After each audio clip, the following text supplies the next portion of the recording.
అందరికీ మురళీధర్ క్లాస్ రూమ్కి స్వాగతం. ఆంధ్రప్రదేశ్ రాష్ట్రంలో ముఖ్యంగా డిఎస్సి కోసం ప్రిపరేషన్ చేస్తున్నటువంటి అభ్యర్థుల్లో ఒక్కసారిగా కెరటం అలా లేచి మళ్ళీ కెరటం ఇలా పడిపోయినట్టుగా అనిపిస్తున్నది. అంటే ఉవ్వెత్తులు లేచినటువంటి ఉత్సాహం ఆ మాత్రం చల్లారిపోయినట్టుగా ఉన్నదన్నమాట. అంటే మనం దీపావళి పండుగలో తారాజు వేస్తాం కదా, రయ్యమని పైకి వెళ్ళి టప్ టప్ టప్ అని పేలిపోయి మళ్ళీ ఏమి ఎరగని దానిలాగా కింద పడిపోయినట్టుగా చాలామంది పిల్లలు ఒక్కసారిగా అలా లేచి డబేల్మని పడినట్టుగా కనపడుతున్నారు.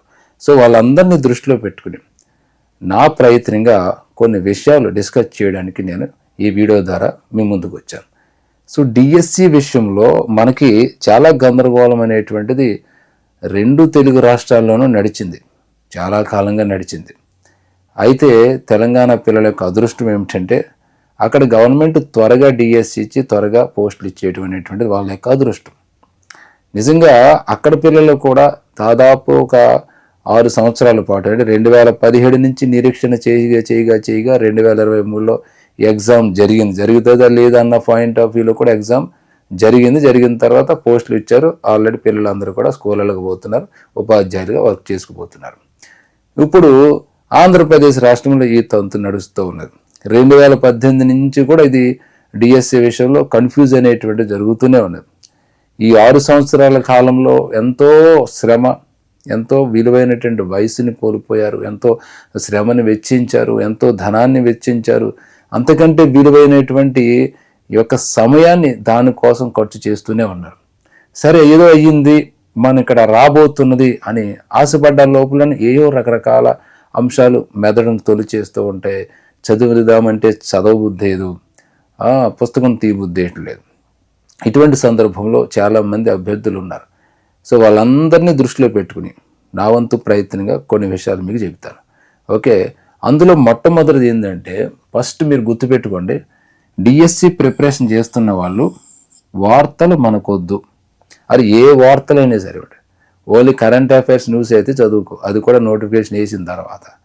అంతవరకు ఎటువంటి వార్తలు మీకు వద్దు. డిఎస్సి సంబంధించిన వార్తలు, ఇంకో కాంపిటేటివ్ ఎగ్జామ్ సంబంధించిన వార్తలు మీకు వద్దు. ఆ వార్తలు వినొద్దు, ఆ వార్తలు చూడొద్దు, ఆ వార్తల గురించి మాట్లాడొద్దు. అంటే ఎప్పుడో గాంధీ గారు మాట అన్నారు, చెడు కనపడితే కళ్ళు మూసుకో, వినపడితే చెవులు మూసుకో, మాట్లాడవలసి వస్తే నోరు మూసుకోమని. అంటే ఇది కూడా అదే పాలసీ మీరు అనుసరించాలి. సో డిఎస్సి విషయంలో మీరు వార్తల గురించి మనం పదే డిస్కస్ చేసామంటే విలువైనటువంటి మీ సమయం మిస్ అవుతుంది అనమాట. ఒక్కసారి మిస్ అయినటువంటి సమయం మీరు తల్లకిందులుగా తపస్సు చేసినా మళ్ళీ రాదు. అంత విలువైనటువంటి సమయం అనమాట. ఖచ్చితంగా డిఎస్సి ఉంటుంది అనేటువంటి ఒక బలమైనటువంటి విశ్వాసంతో, నమ్మకంతో మీరు వెళ్తూ ఉండాలి. అఫ్కోర్స్ మీరు ఉన్నారు, కానీ ఇక్కడ ఏమవుతుంది, ఈ చుట్టుపక్కల వచ్చేటువంటి వార్తలన్నీ కూడా మిమ్మల్ని డిస్టర్బ్ చేస్తున్నాయి అన్నమాట. అంటే ఒక చక్కటి చెరువులో ఒక చిన్న రాడు విసిరితే ఒక్కసారి అలజడి వస్తుంది అంటారు కదా, అంత పెద్ద చెరువులో కూడా ఒక చిన్న రాడు వేస్తే ఏమవుతుంది, నీరంతా అలజడి అవుతుంది, కొంచెం వణుకున్నట్టుగా జుమ్ నడుతుంది. అట్లాగే అంత పెద్ద చదివినా, అంత పెద్ద స్థాయిలో మన నాలెడ్జ్ అక్వైర్ చేసుకున్నా, అంత బాగా ఉన్నా కూడా ఏమవుతుందంటే ఒక్కసారిగా ఇలాంటి వార్తలు వచ్చేటప్పటికి చిన్న అలజడి మొదలవుతుంది. ఆ చిన్న అలజడి చినికి గాలివాన అయ్యి ఏమవుతుంది అంటే మొత్తం అంతా డిస్టర్బెన్స్ అవుతుంది.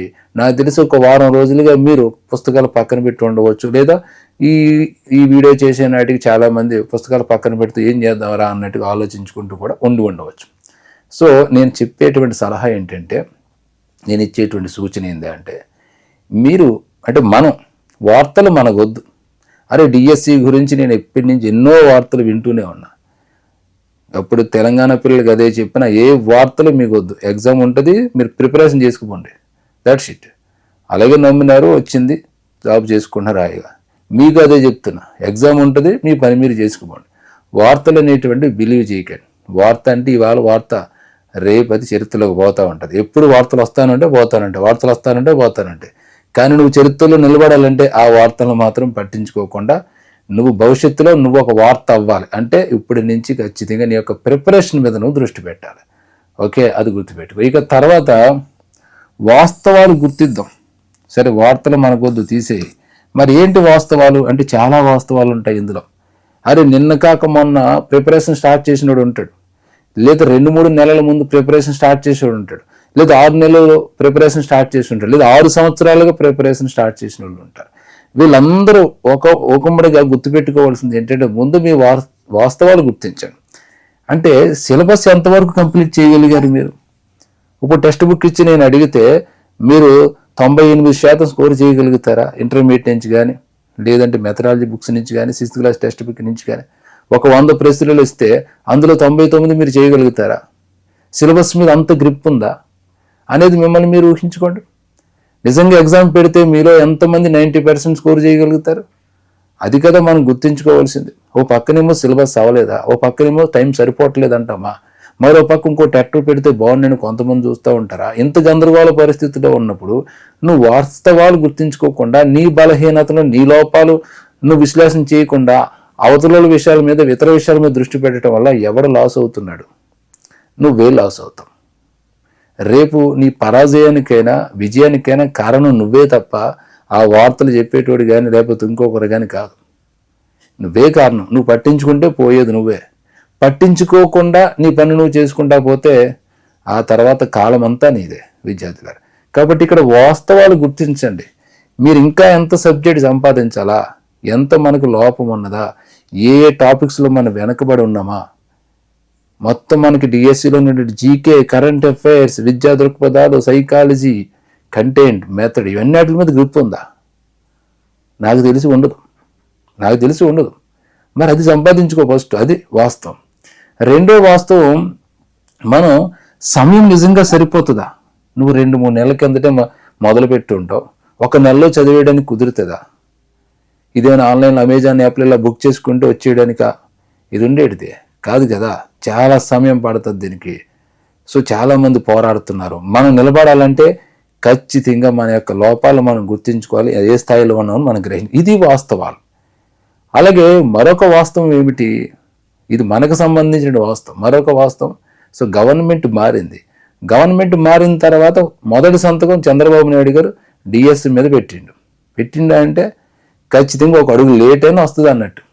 అంతే తప్ప సంతకం పెట్టారు కదా అయిపోయింది కదా అని కాదు. దానికి ఒక ప్రొసీజర్ ఉంటుంది, ఖచ్చితంగా ఇస్తారు. 100% వస్తుంది, ఇంకా అందులో డౌట్ ఏం లేదు. ఇది క్లియర్ ఇక. కాబట్టి క్లియర్ అవ్వాల్సింది మనం ఇక ఏంటంటే మనం చదువుతున్నామా లేదా, ఎంతవరకు ఉన్నాం. సో డిఎస్సి కన్ఫామ్ 1 నెల లేట్ అవ్వచ్చు, 2 నెలలు లేట్ అవ్వచ్చు, 3 నెలలు లేట్ అవ్వచ్చు, what ever it may be, కానీ అది కన్ఫామ్గా ఉంటుంది. అందులో డౌట్ ఏం లేదు, డోకా లేదు. ప్రయత్నాలు గవర్నమెంట్ ముమ్మరంగా చేసుకుపోతానే ఉన్నది. చిన్న అడ్డంకులు ఉంటాయి, అవన్నీ రెక్టిఫై చేసుకుంటూ అల్టిమేట్గా నోటిఫికేషన్ అయితే వస్తుంది. ఈ వీడియోని కూడా మీరు దాచిపెట్టుకోండి భవిష్యత్తులో చూపించడానికి. ఓకే, కాబట్టి అది వాస్తవం. చదవండి, మీరు మీ యొక్క లోపాలను గుర్తించండి. డిఎస్సి ఉంటుందని వాస్తవాన్ని నమ్మండి. మీరు ఏ స్థాయిలో ఉన్నారు అభ్యాసంలో, సిలబస్ మీద ఎంత పట్టు సంపాదించుకున్నాం అనేటువంటిది మీరు గుర్తించుకోండి. అప్పుడు మీకు దడ మొదలవుతుంది. అరే నేను చాలా లోపాల్లో ఉన్నాను కదా, ఇంకా నేను సిలబస్ మీద గ్రిప్ రాలేదు కదా, సరే నా ఇంట్లో నేను చక్కబెట్టుకోకుండా పక్కోడి ఇంట్లో ఏమున్నదని నేను చూస్తున్నానేటి. సో డిఎస్సి నోటిఫికేషన్ కంగారు ఏమున్నది, ముందు మన పరిస్థితులు మన చేతిలో ఉన్నదాన్ని మనం కంప్లీట్ చేసుకోవాలి కదా అనే ఆలోచన అనేటువంటిది మనకు వస్తుంది విద్యార్థులారా. ఓకే, ఇది రెండవ ఇది రెండవ అంశం. ఇక తర్వాత వాయిదాలు మానేద్దాం. ఈ వాయిదాలు అనేటువంటిది ఇతరత్ర అంశాలకి, అంటే డిఎస్సీలు వాయిదాలు పడతా ఉంటాయి, టెట్ ఎగ్జామ్లు వాయిదాలు పడతా ఉంటాయి, అది ఇచ్చిన తర్వాత మళ్ళీ పోస్టింగ్ ఇవ్వడానికి వాయిదా పడుతూ ఉంటుంది. అది మన పరిధిలో లేనటువంటి వాయిదాలు అవి. కానీ మనం కూడా వాయిదాలు వేస్తూ ఉంటాం. ఇవాళ చదవలసిందని రేపు చదువుతాం, రేపు చదవలసిందని ఎల్లుండి చదువుతాం, ఎల్లుండి చదవలసిందని అట్లా పెంచుకుంటూనే పోతాం. మనం వాయిదా వేసామంటే దానికి ఒక పర్టికులర్ రీజన్ ఉండాలి, బలమైనటువంటి కారణం ఉండాలి. గుర్తునే వాయిదాలు వేసుకుంటూ పోతే భగవంతుడు కూడా మన వాయిదా వేస్తాడు అనమాట. అంటే మనకి రావాల్సిన పోస్ట్ను వాయిదా వేసి ఇంకొకటి ఇస్తాడు అన్నట్టు. ఎవడైతే వాయిదా లేకుండా చక్కగా కుదురుగా కూర్చొని చదువుతున్నాడో వాడికి ఇస్తాడు. మన వాయిదాలు వేసుకుంటే ఆయన కూడా వాయిదాలు వేస్తాడు. మనకు రావాల్సినటువంటి అదృష్టం కూడా వాయిదా పడుతుంది. సో ఎవ్రీథింగ్ ఈజ్ వాయిదా. గుర్తుపెట్టుకోండి. అంటే వాయిదా అనేటువంటిది వేయొద్దు. వాయిదా అనేటువంటిది అది వేరే. మనకు సంబంధించినటువంటి మనం వాయిదా వేసుకుపోకూడదు. ఖచ్చితంగా మనం నిలబడి మన యొక్క ప్రయత్నం మనం చేస్తూ ఉండాలి. ఇన్ టైంలో మన యొక్క సిలబస్ని కంప్లీట్ చేసుకోవాలి. ఒక లక్ష్యం పెట్టుకున్నామంటే 10 రోజులు ఇది చదవాలంటే చదివేసేయాలి, ఈ రోజులు ఇది అవ్వాలంటే అవగొట్టేయాల. ఎందుకు మన ఎగ్జామ్స్ రాసే పిల్లలు నేను చెప్తున్నా, మన ఎగ్జామ్ టైం టేబుల్ ప్రకారం 5 days లోపల ఎగ్జామ్ ఉందంటే ఆ రోజులో ఖచ్చితంగా రాయగలిగేలాగా మనల్ని మనం ట్యూన్ చేసుకోవాలి. లేకపోతే ఎక్కడ అవుతుంది? 200 యూనిట్లు మనం 6th నుంచి ఇంటర్మీడియట్ వరకు చదవలసి ఉన్నది. అలాగే మెథడాలజీలో 3 బదులు 30 యూనిట్లు చదవలసి ఉన్నది, మొత్తం పాత కొత్త టెక్స్ట్ బుక్స్ అన్నీ కలుపుకుంటే. అంటే అక్కడికే 230 యూనిట్స్ అవుతున్నాయి. ఇంక ఇవి కాకుండా సైకాలజీ అవి ఒక 6 యూనిట్లు చదవాలి. అలాగే మెథడాలజీ, దానికి ఒక మెథడాలజీ, సైకాలజీ తర్వాత విద్యా దృక్పథాలు, దానికి ఒక 7-10 యూనిట్లు చదవాలి, కొత్త పాత పుస్తకాలు కలిపారు. ఇలా చూసుకుంటూ పోతా ఉంటే 250-260 యూనిట్లు ఉంటాయి.